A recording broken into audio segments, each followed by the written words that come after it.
pretty neat. Does it mean no worries for the rest of our days?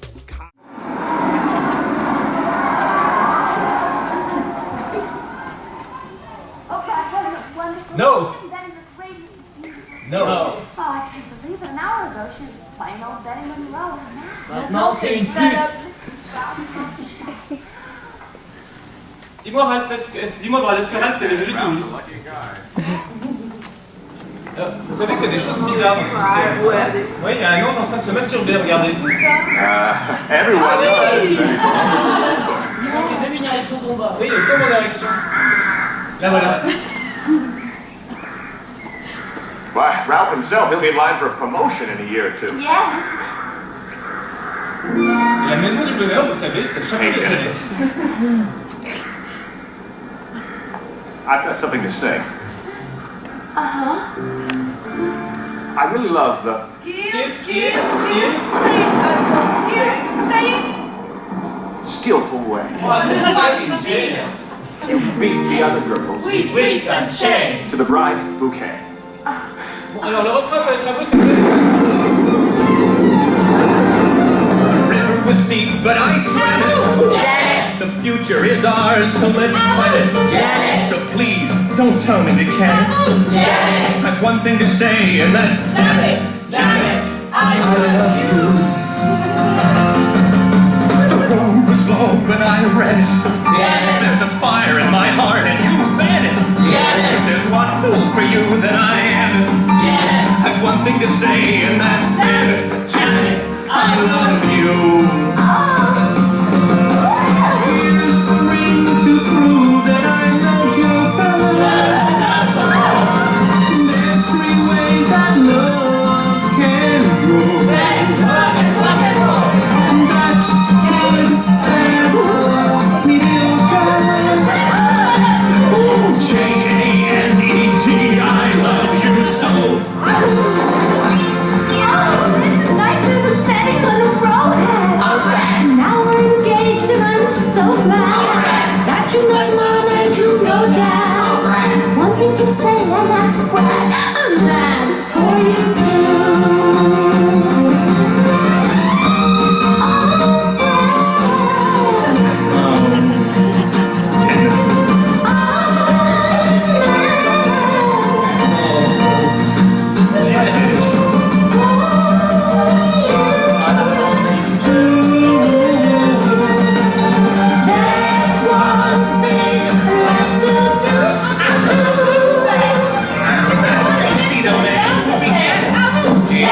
We met at his science exam. Give you the eye and then panic. Now I've one thing to say, and that's I love you.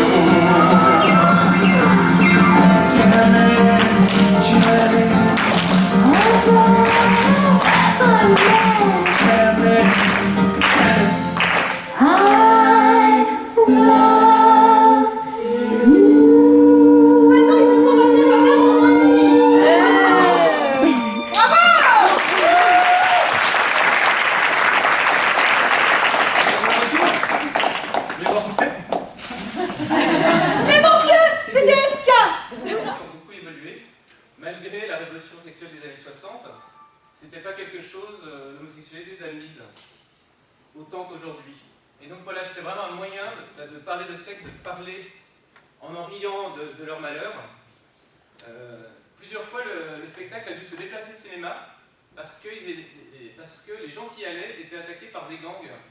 Donc le premier cinéma de Waverly était juste à côté de l'Italie. Et ils ont dû quitter ce cinéma parce que ça s'était fini en émeute avec les gangs de l'Italie qui ne voulaient pas d'homosexuels dans leur quartier. Donc un petit mot sur l'héritage en fait du Rocky Horror Picture Show. Donc ce film et toute son animation autour, tous ses déguisements, ça a eu une influence énorme. En priorité, c'est sur la culture populaire. On trouve vraiment des références au Rocky Horror Picture Show par centaines. Un peu comme effectivement la Guerre des Étoiles, de la même manière, a marqué la culture populaire, on retrouve ces références. Donc quelques exemples ici, dans un épisode de 70 Show, on retrouve l'un des héros déguisé en Frankenfurter. Il y a eu plusieurs épisodes des Simpsons où on retrouve les personnages dans le monde du Rocky. Et puis, très récent, hein, un épisode de Glee, dont on a parlé tout à l'heure, donc a été consacré au Rocky Horror Picture Show. Alors d'ailleurs, un épisode qui a été très critiqué, puisqu'il n'était pas très subversif, mais quelque part aussi Glee est une série vraiment assez familiale, très grand public. Et c'était quand même osé, et même dans la manière dont c'était tourné, je trouvais que c'était assez bien fait pour passer entre les mailles du filet. Voilà. Et une référence assez marrante que j'ai découverte il n'y a pas longtemps, dans le Ring de Charles Wagner, dans la mise en scène de Chéreau. En fait, il y a le personnage de Logger, qui est un des personnages du premier épisode de la tétralogie, qui est clairement, quand on le voit bouger, qui est clairement inspiré du personnage de Riff Raff. Et ça m'avait marqué quand j'avais vu. J'ai l'impression de voir le personnage du Rocky. Et en fait, je me suis aperçu que quelques mois avant, Patrice Chéreau en fait, avait vu le Rocky au festival du film fantastique d'Avoriaz, dont il faisait partie du jury. Donc, effectivement, voilà, il y a eu beaucoup il n'y a pas vraiment, je pense, de films qui sont vraiment les enfants directs du Rocky.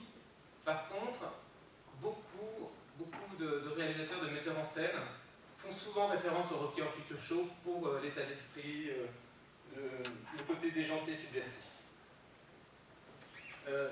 Deux films qui parlent du Rocky. Il y a eu Fame d'Alan Parker,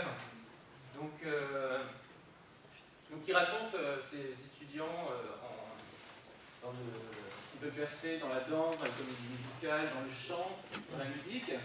Et Dory, l'une des héroïnes de Fame, se retrouve à une séance de Rocky Horror Picture Show. Et en fait, c'est en allant chercher des talents pour Fame que Alan Parker a entendu parler de ce spectacle. Il est allé le voir et il a été marqué par l'élan qu'il a décidé en fait de le réutiliser dans le film. C'est la scène de Fame où vous voyez Rocky Horror Picture Show, on retrouve Dory Hartley, celle qui était déguisée en Frank. C'était tous les animateurs qui étaient à cette période à New York. Et la personne qui intervient, qui présente le spectacle, c'est Sal Piro, qui était qui est devenu le président du Rocky Horror Picture Show, qui a permis aussi l'extension de ce spectacle, et qui joue son propre rôle, et qui rejoue un événement auquel Alan Parker a assisté. Plus récemment, il y a Le Monde de Charlie, très très beau film que je vous conseille, et dont tous les héros qui sont... Donc c'est une histoire qui se passe aujourd'hui, avec Emily Watson, et tous les héros, en fait, font partie de la troupe du Rocky, donc on voit un peu leur quotidien. C'est un peu secondaire dans l'intrigue, mais en fait, c'est tous des personnes qui ne rentrent pas trop dans les cases de la société. Voilà, c'est pas le quarterback et la pom-pom girl. Et donc, ils se retrouvent en fait tous pour jouer le Rocky. Et dans ces deux passages, en fait, dans ces deux films, c'est vraiment le côté rite initiatique qui est très fort aux États-Unis. Donc les gens viennent les gens viennent au Rocky, c'est toujours les mêmes personnes qui reviennent, c'est une sorte de petite famille qui, comme dans les débuts, ont plutôt accueilli des gens qui ne rentraient pas dans les cases. Alors il y a une suite quand même au Rocky, qui s'appelle Shock Treatment, qui a également fait un bid, et là il n'y a personne pour la sauver. Alors pourtant, même équipe, hein, on retrouve beaucoup d'acteurs, donc Richard O'Brien, Patricia Quinn, il y a Jessica Carter qui était dans le Phantom of Paradise, et qui s'est sorti dans 84 de mémoire, et ça raconte un peu avant l'heure une télé-réalité dans laquelle Brad et Janet, qui sont mariés, se retrouvent embrigadés. Donc, film plutôt réussi. En tout cas, une maîtrise de la caméra. Le Rocky Horror Picture Show était le premier film de Jim Sharman, ce qui explique aussi le côté très inégal du film. Shock Treatment, c'est un film beaucoup plus maîtrisé, avec plus de moyens, mais qui n'a pas réussi à renouveler l'espèce de succès un peu magique du Rocky Horror Picture Show. je pense que le Rocky Horror Picture Show a une troisième influence. Ça a été d'ouvrir la porte à des comédies musicales d'un genre assez nouveau. C'est-à-dire d'introduire dans la comédie musicale des thèmes comme la science-fiction, comme le travestissement, qui n'étaient pas des thèmes qu'on retrouvait dans les comédies musicales plus classiques. Et donc il y a un certain nombre de comédies musicales, je pense qu'ils n'auraient peut-être pas vu le jour si le Rocky Horror Picture Show n'avait pas ouvert cette voie. Un exemple peut-être que j'aime beaucoup et qui est souvent rapproché du Rocky Horror Picture Show, c'est Hedwig and the Angry Inch, donc qui raconte l'histoire d'un transsexuel d'Allemagne de l'Est, et qui était une donc qui a eu un prix au festival de Sundance, d'un film à sa sortie, et qui a été une minuscule production au départ. C'était joué avec une personne, un orchestre dans un bar, donc l'auteur qui se travestissait pour jouer le rôle de ce transsexuel et qui raconte, en faisant un concert, son histoire. Donc vraiment une mise en scène minimaliste. Et donc l'année dernière, en fait, Hedwig and the Angry Inch a été repris, a été joué à Broadway, donc avec un très grand succès pendant 1 an. Et justement au Belasco, là où le Rocky Horror Picture Show avait été un échec. Et d'autres exemples, Reefer Madness, qui est donc, sur la drogue, Rico de Genetic Opera, qui est vraiment dans la science-fiction. Il y a eu une adaptation de Evil Dead, et je pense que voilà, c'est ce genre de thématique n'aurait peut-être pas été, on ne peut jamais savoir, on ne peut pas refaire l'histoire, mais ne serait peut-être pas arrivé dans le monde de la comédie musicale si quelqu'un n'avait pas ouvert la porte à peu. Alors la comédie musicale d'origine, Rocky Horror Show, existe toujours. Elle est jouée très régulièrement à Londres. Hein. Il y a une nouvelle tournée à peu près tous les 2 ou 3 ans. Donc d'ailleurs il y a eu des gens, il y a eu Russell Crowe qui a joué dedans, il y a eu Joan Jett. Donc vraiment toujours une tradition. Alors ce qui est nouveau, c'est que maintenant qu'il y a eu le film et cette animation, les gens qui crient dans la salle, et bien c'est quelque chose qui est arrivé dans le monde de la comédie musicale avec dans le Rocky Horror Show. Quand vous venez à une séance, les gens viennent tous déguisés et puis donnent la réplique aux acteurs du film. Et bien entendu, le film continue toujours à être diffusé. Donc voilà, depuis 40 ans, additionné, ça fait 500 000 spectateurs en France au Studio Galand, ce qui est à peu près ce que Star Wars a dû faire en une journée. Toujours 2 projections par semaine, et on a l'impression que le Rocky n'a jamais été aussi vivant. Il y a une autre troupe de bénévoles qui sont succédés, mais aujourd'hui, voilà, il y a 4 troupes en activité en France, dont une à Lyon, et aux États-Unis, c'est plus de 70 troupes qui jouent le spectacle tous les week-ends.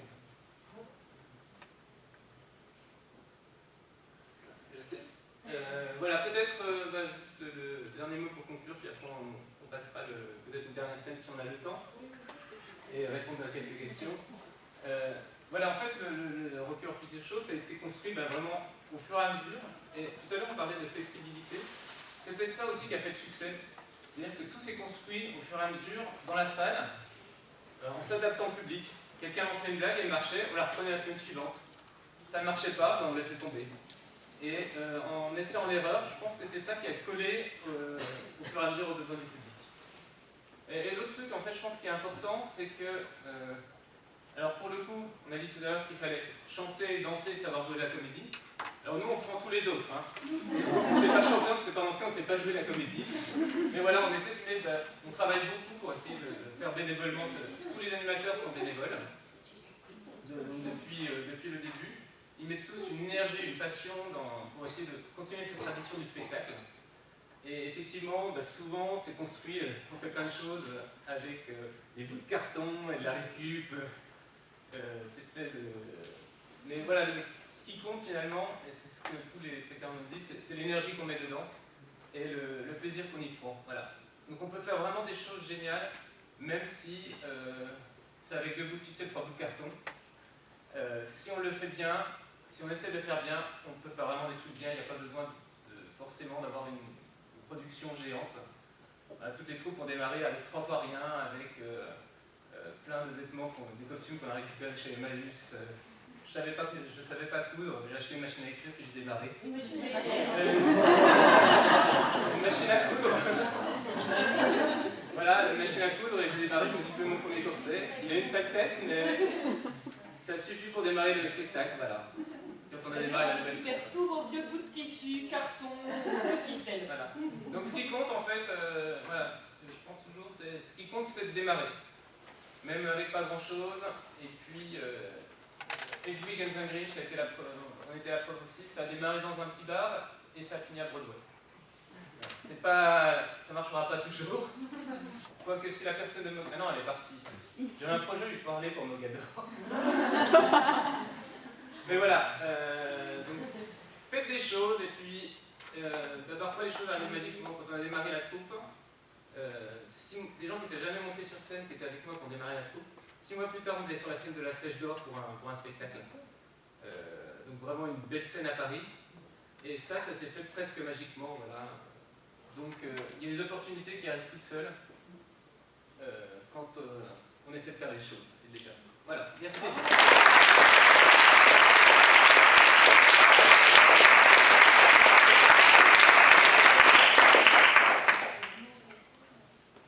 Alors si vous avez quelques questions, puis après je cale sur la dernière scène. Ça ira très vite. Oui, il y a des questions.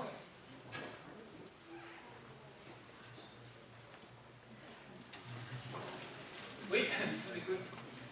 Du coup, au début du projet au Studio Galance, est-ce que c'est vous qui vous êtes parti vraiment tout seul sur ce projet ou vous étiez fan du film et vous vous êtes dit on va essayer de... Alors non, c'était... ça s'est un peu perdu les origines de comment c'est arrivé, on ne sait pas si c'est des Américains. Le film a été projeté donc, depuis 1978. Par contre, les propriétaires ont changé, donc j'ai pas encore retrouvé les traces des tout premiers animateurs. Donc on ne sait pas en fait si c'est des gens qui venaient des États-Unis comme on parlait, si c'est spontanément les gens sont venus, voilà, c'est pas vraiment tout à fait l'origine. Par contre, l'organisation, ça suit un peu le même parcours que les États-Unis, c'était une animation très spontanée. Et à partir des années 90, c'est des troupes qui se sont organisées. Au départ, ils étaient... La même chose en fait, c'était quelqu'un qui arrivait du fond de la salle, qui faisait juste l'arrivée de fond, qui jetait la cape, qui le retourne en Port-Jartel, et juste ça. Et puis, il y a une personne qui dit « Ah, mais je voudrais le faire avec toi, donc tu vas faire riff-raff », et ils ont formé la première équipe. Et ça se passe comme ça. Et c'était pas moi. Sinon, je vous aurais donné... Sinon, la Clément-Thierry, ça marchait vraiment bien. Je voulais savoir aussi si vous étiez en contact avec les autres troupes qui font le spectacle. Oui, donc il y a beaucoup de troupes, il y a plusieurs troupes en Europe. Donc on a des très bons contacts, notamment avec la troupe de Berlin. Et puis également avec beaucoup de... C'est une espèce de grande famille, donc de temps en temps il y a des gens des troupes américaines qui viennent nous voir. Nous on s'est rendus, il y avait les 40 ans, donc on s'est rendus à New York, donc à la convention, où toutes les troupes se retrouvaient, il y avait plusieurs troupes d'Europe, du Japon, c'était une grande séance avec 800 personnes, tous déguisés. Donc voilà.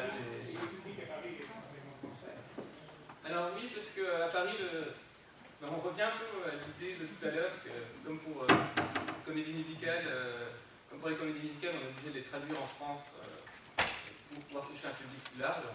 Et ici, donc le spectacle est en français. Donc le film est en anglais, ensuite il sera en français. Et par contre, le spectacle est majoritairement en français. Donc il y a quelques blagues, comme vous avez entendu tout à l'heure, qu'on garde en anglais par tradition, en fait, finalement, par hommage à ces blagues qui se sont transmises et qu'on souhaite les conserver. Mais sinon, la majorité du spectacle est en français.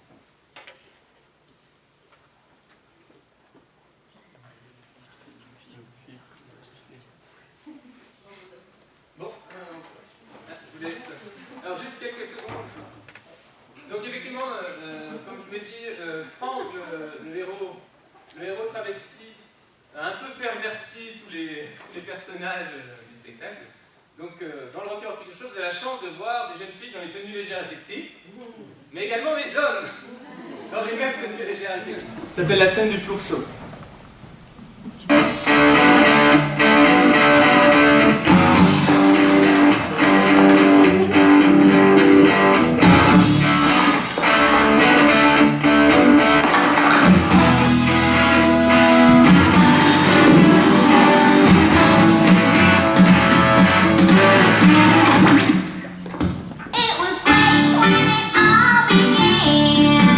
How was the regular, cranky fan?